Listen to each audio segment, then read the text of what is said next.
환자분들을 뵐 때마다 멍이 들진 않았는지, 소변이나 대변의 색깔이 빨갛게 또는 까맣게 변하진 않았는지. 안녕하세요. 대한뇌졸중학회 채널입니다. 안녕하세요. 저는 서울대병원 신경과의 김태정입니다. 안녕하세요. 저는 분당 서울대학교 병원 강동환입니다. 강동환 선생님과 함께 뇌경색 예방하는 두 가지 약물, 항혈소판제, 항응고제. 사실은 두 가지를 같이 복용하는 환자분들도 계시고, 그리고 항혈소판제를 두 가지 혹은 세 가지 이렇게 여러 개를 복용하시는 분들이 있을 것 같아서 어떠한 분들이 뇌졸중 2차 예방약인 항혈소판제와 항응고제를 여러 개 복용하게 되는지에 대해서 말씀을 드리려고 합니다. 사실은 항혈소판제는 저희가 아스피린, 클로피도그램, 실로스타졸 이렇게 여러 가지 종류가 있을 수 있는데 한 가지만 복용하시는 분들도 있지만 두 가지 복용하시는 분들도 있거든요. 주로 어떠한 분들에게 이렇게 두 가지의 항혈소판제를 처방하게 될까요? 항혈소판제를 두 개를 동시에 복용을 하는 경우는 경증의 뇌경색 또는 고위험군 일과성 허혈 발작일 경우에 입원 중에 바로 시작을 해서 약 3주에서 3개월 동안 복용을 하도록 되어 있습니다. 그리고 이후에는 그 뇌경색의 기전에 따라서 주치 판단에 따라 하나로 줄일지 또는 두 개로 계속 복용을 할지를 고려를 하게 됩니다. 네, 여기서 일과성 허혈 발작 같은 경우에는 저희가 보통 미니 뇌졸중이라고도 알려져 있어서 증상이 생겼다가 24시간 이내에 좋아졌다고 하더라도 굉장히 심한 혈관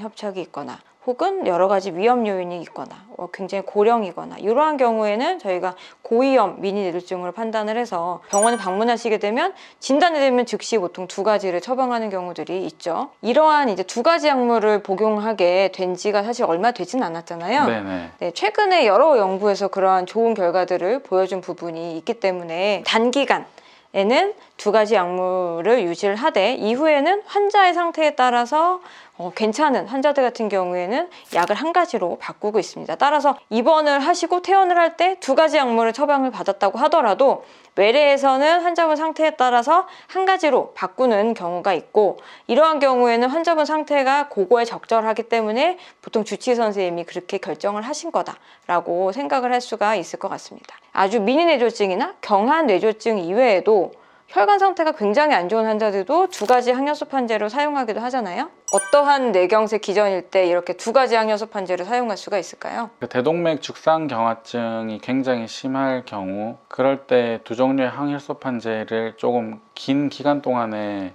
계속 투약을 하는 것을 고려를 합니다. 근데 이럴 경우에는 특히 출혈 부작용도 그만큼 더 많이 증가를 하기 때문에 환자분들을 뵐 때마다 멍이 들진 않았는지 또는 소변이나 대변의 색깔이 빨갛게 또는 까맣게 변하진 않았는지를 항상 물어봐야 합니다. 대동맥 죽상경화증이라고 하면 정확하게 어떤 거를 의미하시는 건지 말씀 부탁드립니다. 예, 정말 쉽게 얘기하면 대동맥에 기름때가 끼면서 그 부분이 점점 두꺼워지고 좁아지고 또 탈이 나는 것을 얘기를 합니다. 머리 안에 큰 혈관들에서 예. 동맥경화가 생기는 경우에는 사실은 저희가 큰 동맥 혹은 대동맥 죽상경화증에 의한 뇌경색이라고 보통 얘기를 합니다. 그래서 혈관이 좁아져서 그 부분에 피가 가지 않아서 생기는 뇌경색이기도 하고, 또 혈관이 좁아진 부위에서 이렇게 기름때가 동맥경화가 있는 그 경화반에서 그게 탁 터지면서 머리 안에 더 작은 혈관으로 날아가서 뇌경색이 생기는 경우들이 있거든요.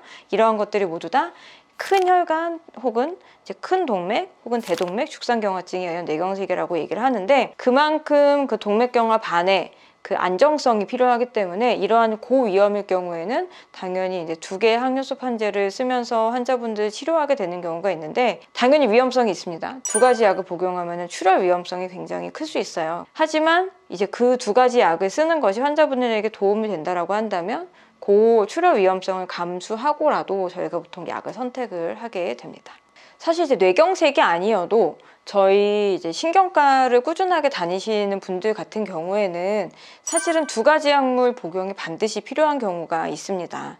어떠한 환자분들이 이런 경우가 있을까요? 경동맥의 협착이 굉장히 심한 경우에 경동맥에 스텐트를 삽입해서 좁아진 경동맥을 넓히는 경우가 있습니다. 보통 경동맥의 심한 협착이라고 하면은 전체 혈관의 이제 그 길이, 이 너비에서 70% 이상이 좁아져 있는 경우를 의미하게 되고요.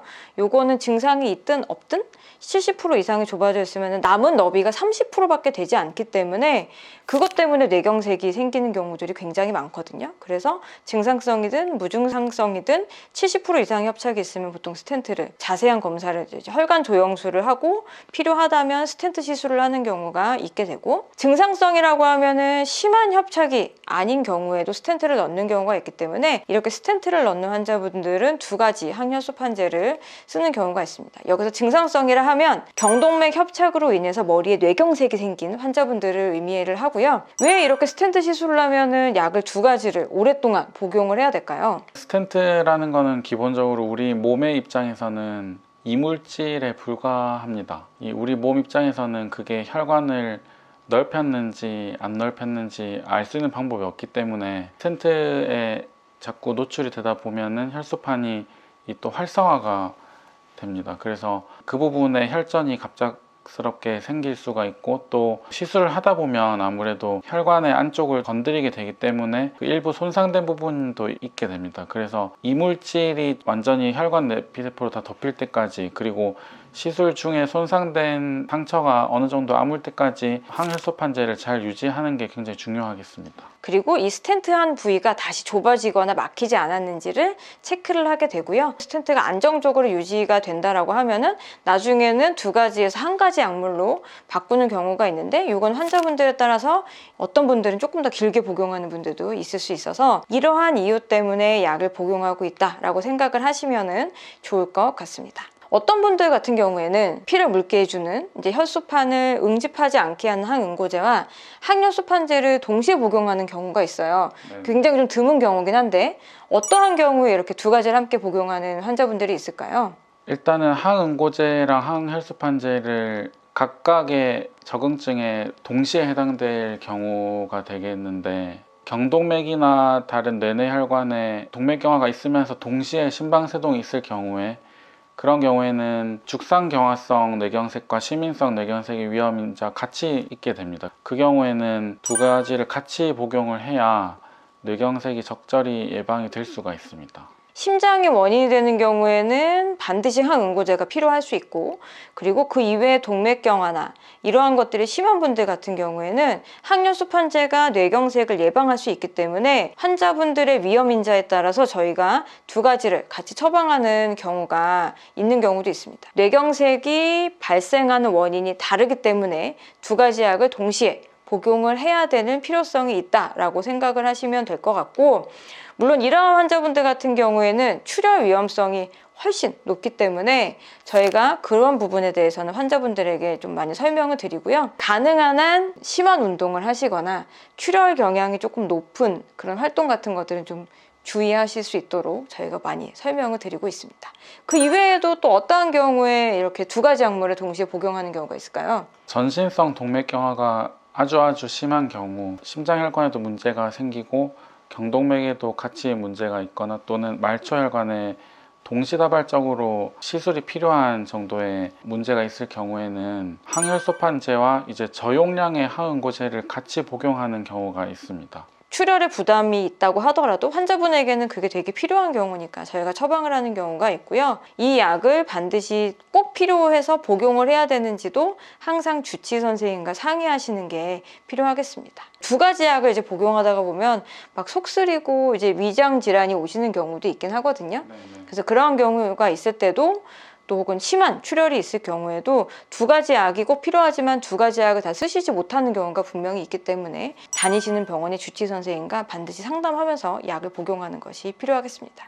하지만 환자분들에게 뇌경색 예방을 위하고 또 다른 심혈관 질환을 예방하기 위해서 필요한 약들이기 때문에 처방을 받으셨다면 꾸준히 복용하시는 것이 가장 우선시 돼야 될 항목이라고 생각하시면 도움이 될 것 같습니다. 오늘 내용이 도움이 되셨다면 구독, 좋아요, 알림 설정 부탁드립니다. 감사합니다.